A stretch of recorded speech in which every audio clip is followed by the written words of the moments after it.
मानाव गेदेर हाग्रामा महिलारिनि दैदेननायाव BPF राजखान्थि हान्जायाव खेबथाम सिडली विधानसभा समष्टिनिफ्राय जोंनि ST रिजार्भ सीटनिफ्राय सिडली विधानसभा समष्टिनि ओनसोलनि आइ आफा रायजो राजानि अननायाव आशीर्बादाव आङो खेबथाम MLA जाखांबाय, खेबथाम मन्थ्रि जाखांबाय। देग्लायबो जोंनि मानाव गेदेर हाग्रामा महिलारि मानगोनां बिथाङा BPF राजखान्थि हान्जानि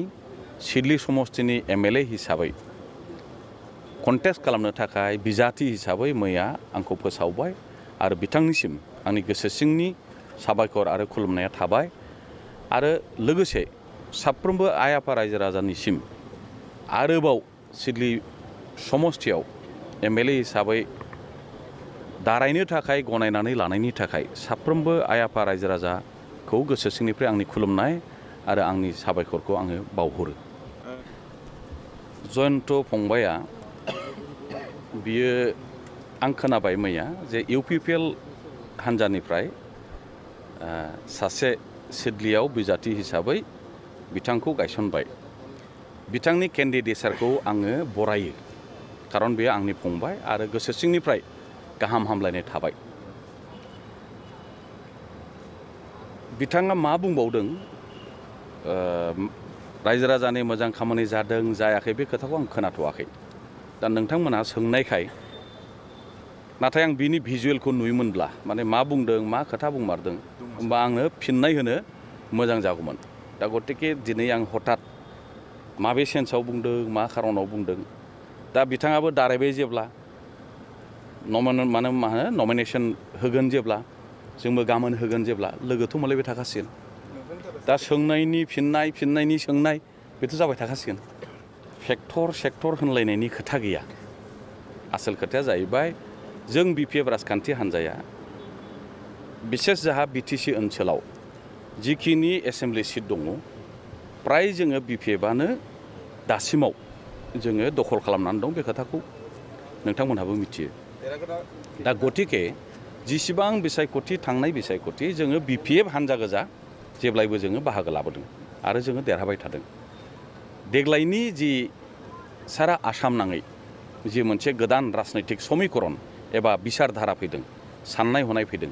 बेवहाय दिनै BPF राजखान्थि हान्जाया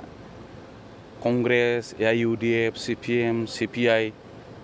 जिसिबां आसामनि नेशनेल आरो रिजनेल पलिटिकेल पार्टि माखासे जि ज' जानानै निर्बासन एबा इलेक्सन गेलेनायनि गेजेरजों आसामाव सरकार दानायनि जि मोनसे हाबाफारि एबा परिकल्पना खालामदों बे खोथाखौ नोंथांमोनहा नुबाय। बिनि प्रभाबा बिनि गोहोमा जोंनि सिडली समष्टियाव बेयो गोग्गोमै गोलैगोन। सिगाङाव जों हारसिंमोन, एबाराव AIUDF फैबाय, कंग्रेस फैबाय, CPM, CPI फैबाय। गतिके जोङो जुजिनायनि खेथ्रआव जोंनि बिर'धिजों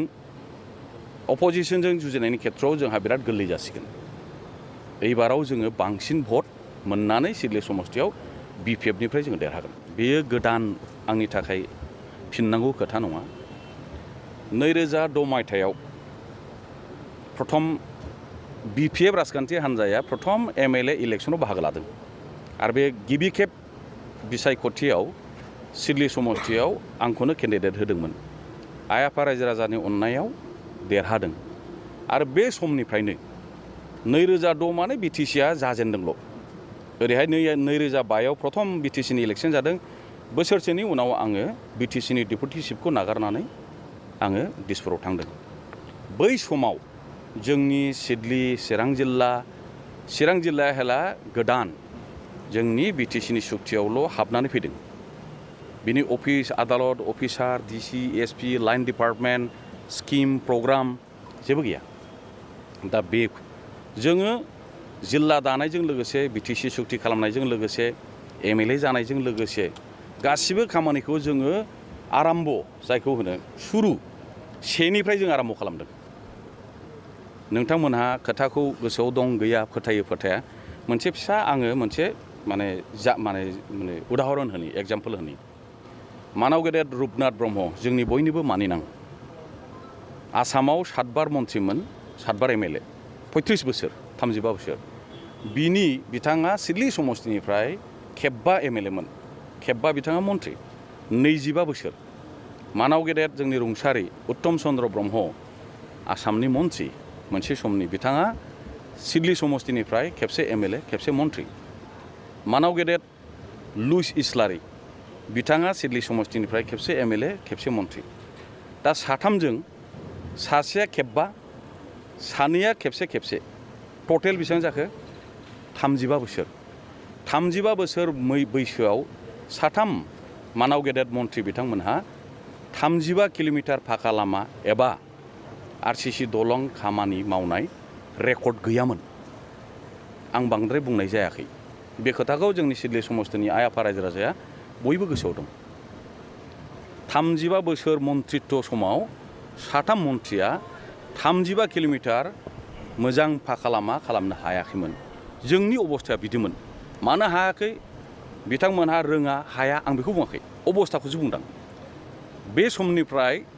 बहाय खामानि मावनायनि थाखाय सुबुंनि थान्दै हिसाबै बाहागो लानो थाखाय आं जि खाबु मोनदों